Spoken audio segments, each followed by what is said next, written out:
अग्निवीर के शहीद होने पर परिवार को पेंशन जैसी मदद दी जाए, सेना की सिफारिश। नई दिल्ली। भारतीय सेना ने सिफारिश की है कि अग्निवीर अगर वीरवती को प्राप्त होते हैं तो उनके परिवार को जीवन निर्वाह के लिए पेंशन जैसी मदद दी जाए। साथ ही सेना ने यह भी सिफारिश की है कि 50% या इससे ज्यादा अग्निवीरों को परमानेंट किया जाए। अभी अग्निपथ स्कीम के तहत अधिकतम 25% अग्निवीरों को ही परमानेंट करने का प्रावधान है। सेना ने करीब 4 महीने तक अपनी सभी यूनिट से अग्निपथ स्कीम और अग्निवीरों को लेकर फीडबैक लिया और सेना के भीतर ही पूरा सर्वे किया। सेना ने कुछ दिनों पहले ही फीडबैक और सर्वे के आधार पर अपनी सिफारिशें डिपार्टमेंट ऑफ मिलिट्री अफेयर्स यानी डीएम को भेजी है। डीएम प्रमुख चीफ ऑफ डिफेंस स्टाफ हैं। सूत्रों के मुताबिक सिफारिश में कहा गया कि अगर अग्निवीर वीरगति को प्राप्त होते हैं तो उनके परिवार को सब्सिस्टेंस अलाउंस यानी जीवन निर्वाह भत्ता दिया जाना चाहिए। अभी नहीं है ऐसा कोई प्रावधान।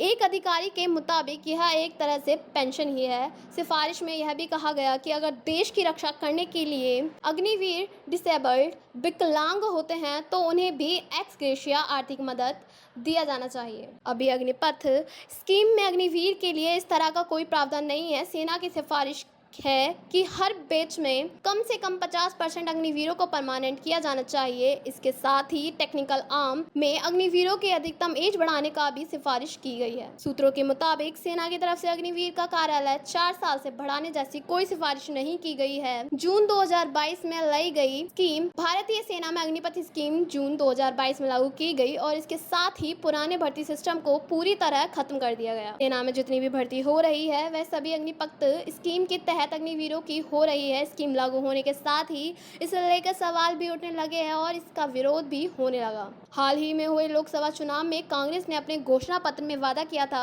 कि सरकार में आने पर वे अग्निपथ स्कीम को खत्म कर पुराने भर्ती सिस्टम को लागू करेंगे। विपक्ष को नहीं पसंद सरकार की नई स्कीम। पहले संसद सत्र में इंडिया गठबंधन ने अग्निपथ स्कीम का विरोध किया और अग्निवीर और रेगुलर सैनिकों के बीच भेदभाव का मसला उठाया। कई रिटायर्ड ऑफिसर कह चुके हैं कि अग्निपथ स्कीम सेना की ऑपरेशनल क्षमता और युद्ध लड़ने की योग्यता को कम करेगी। पूर्व नेवी चीफ एडमिरल केबी सिंह ने सोशल मीडिया प्लेटफॉर्म पर लिखा कि अग्निपथ स्कीम को लाने के पीछे मोटिव सिर्फ पेंशन बिल हटाना था, जबकि तथ्य यह है कि यह स्कीम कॉम्बैट इन्फेक्शननेस को कम करेगी और ये तथ्य नेशनल सिक्योरिटी को समझाने वाले सभी लोग जानते हैं।